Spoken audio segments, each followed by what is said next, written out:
you sit down and look at Nigeria, and then you are now to spread activities in leadership, every single zone have some certain peculiarities that the rest of the world don't have.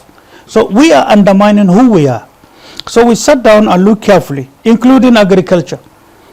And people don't believe that we have gone. You can take any profession in life and look at each zone and then see what they are endowed with, different from the rest. For example, South-South. If we take South-South, the investment America do have, minus oil, minus gas, keep that aside, minus capacity to, even though unfortunately some oil companies are into environmental activities that is polluting the environment, the resources from the fish, no, that aside. A typical Southerner has all the qualities expected of a Marine. America spends fortune to train one Marine. But in South-South, naturally, they have natural qualities of Marine. So were Nigeria to be United States, they wouldn't spend much more money as it is to produce a single Marine. That is cost saving. And that is productivity. And you can teach the whole world. So every Southern person, that is opportunity to have been created there, the environment by association, by activities, by training, by whatever activities you do that will see you grow up, you are naturally a Marine person. If you are, for example, in Northeast, naturally you are a mountain expert, mountain warfare expert. But it is the environment that taught you to be so. If you are in Northwest, naturally you are a desert warfare material. You don't have to go to spend much time. If you are from North Central, for example, you are also an expert in logistics. By nature, by our history, and by our activities. If you are from Southwest, for example, by nature, you are into psychological warfare and you are into medicine and you can provide the best in any aspect of warfare.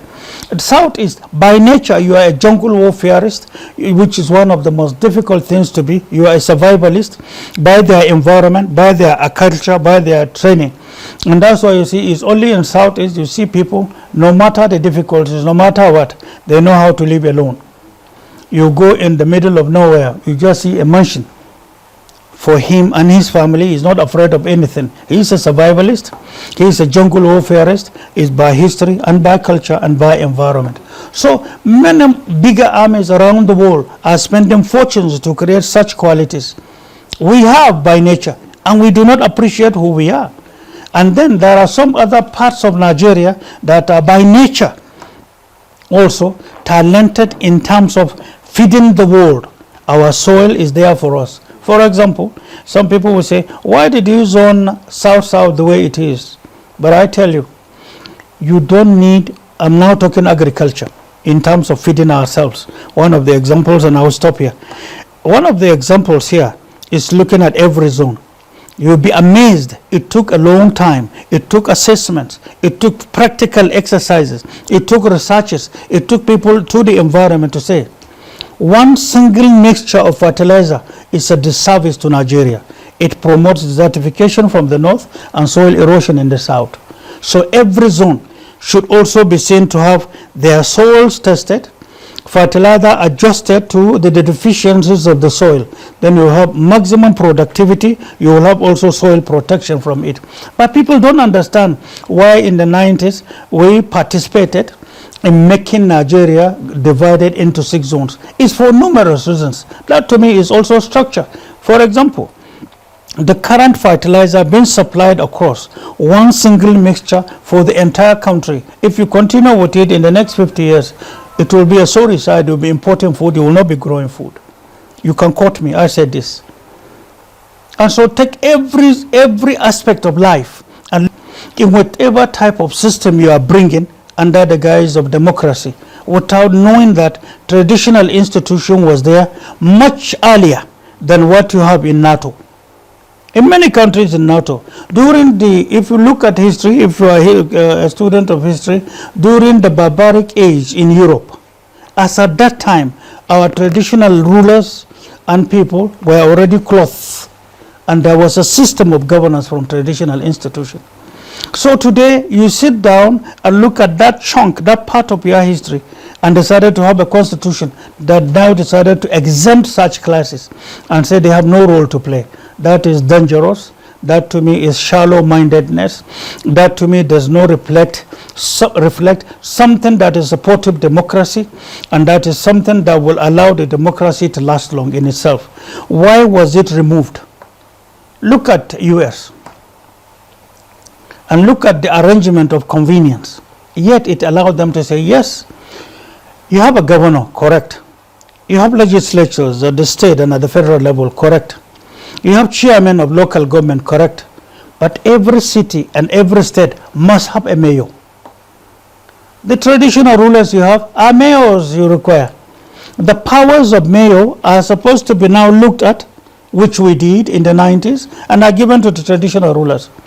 Identification of their sons from their own domains are part of their roles, giving them identity. They have roles to play with regional or district and then zonal security up to national level as being supportive to the main state, to the security of the state in America. In Nigeria, all our traditional rulers are just there at the mercy of their local government chairman. And even the little percentage that was created was the only thing left. And we created it in the 90s for them to have as captured by the Constitution. The question is, why do you exempt them? Another thing is being Africa and knowing fully well that investing strategic in the younger ones against tomorrow, in their education, their activities, skill acquisition, empowerment. The question is, where is it captured in the Constitution?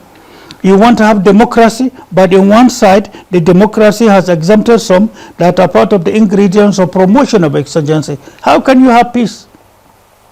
So some of us haven't studied this much and haven't conducted our researches this much.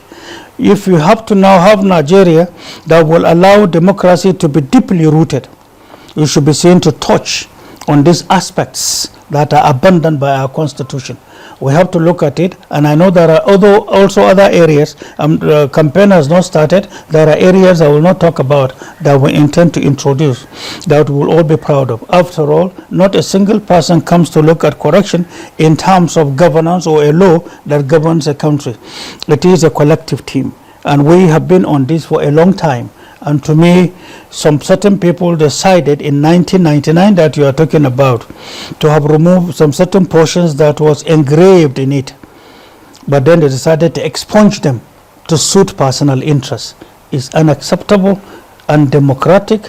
Also, it is unpatriotic for Nigeria's security. Nigeria's democratic practice is also unacceptable for the opportunities to be seen to be allowed for any citizen to aspire to come to the fore.